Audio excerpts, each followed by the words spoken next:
Biserica Evanghelică Fortificată din Agnita.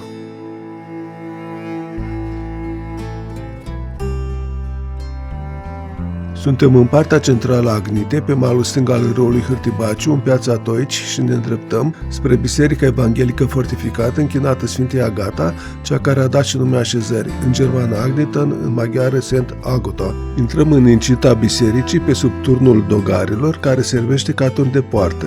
În față vedem latura nordică a bisericii, având în partea vestică, deasupra nartexului, turnul clopotniță cu ceas. Nucleul bisericii, în stil romanic, mult extinse ulterior, datează din secolul XIII. Am trecut în partea opusă, sudică a incintei, și vedem turnul croitorilor și anexe noi, care acoperă vechiul zid și unea turnul croitorilor de turnul cizmarilor, lângă care suntem și pe care îl vedem. Turnurile poartă numele breslelor care le-au construit și administrat. Revedem zidul de incintă și turnul cizmarilor, dar dinspre partea interioară a incintei, după care în imagine intră biserica și turnul ei. De-a lungul secolelor care au urmat, atât biserica cât și fortificațiile au trecut prin extinderi succesive, astfel în secolul XVII biserica era înconjurată de 3 incinte întărite cu turnuri. Dintre acestea, în capătul zidului, revedem turnul croitorilor. La est de biserică se păstrează un alt turn, turnul fierarilor, în imagine. Biserica rezultată în urma extinderilor combină armonios elemente arhitecturale și ornamentale romanice, gotice, renascentiste și baroce. Revedem turnul cizmarilor, latura vestică. În urma reformei religioase de la începutul secolului XVI, comunitatea săsească majoritară în Agnita a trecut de la catolicism la luteranism, la fel ca toți sașii transilvaneni, maghiari îmbrățișând calvinismul și unitarianismul. Intrăm în Biserica Evanghelică Luterană prin nartexul situat la baza turnului Clopotniță. Vedem nava centrală cu cărți de rugăciune pe bănci, amvonul și culoarul sudic. Revenim în nava centrală și vedem culoarul nordic, mai larg decât cel sudic. Încheiem turul având spre intrare balconul vestic și orga în spatele acestuia. Revedem amvonul, cristelnița lângă noi și probabil ușa spre sacristie.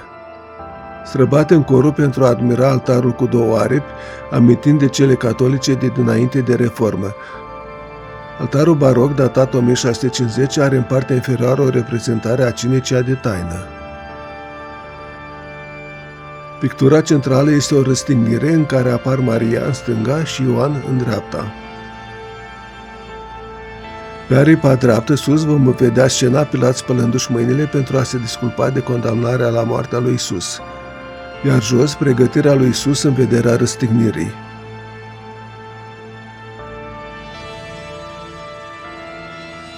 Pe aripa stângă sunt pictate sus coborârea lui Isus de pe cruce, iar jos învierea.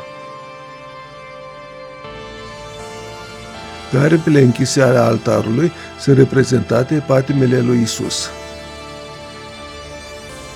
Pe peretele nordic al corului vedem nișa sacramentală decorată cu reliefuri gotice.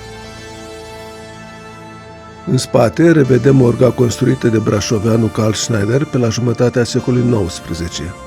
Orga are 25 de registre, 2 manuale și pedală. În față revedem coloanele de sub balcon și nartexul acoperit de turnul clopotniță. După care traversăm nava, aripa sudică, și urcăm în balconul sudic.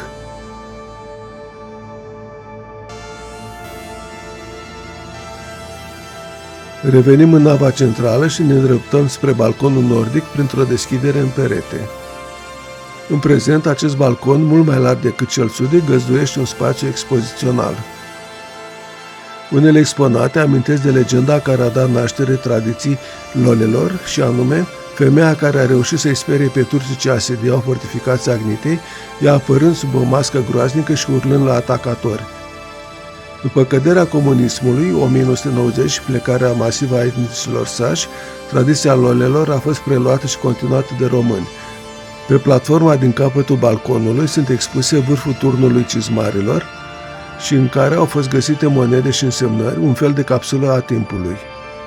Vedem și 2 porturi civice tradiționale, femei și bărbat, ale sașilor din Agnita, precum și lada primarului din 1785, în care erau păstrate documentele comunale. Ajuns într-o stare de degradare avansată, ansamblul Bisericii Evanghelice Fortificate Agnita a fost reabilitat cu finanțare europeană în perioada anilor 2017-2023. Părăsim incinta prin același turn de poartă al dogarilor.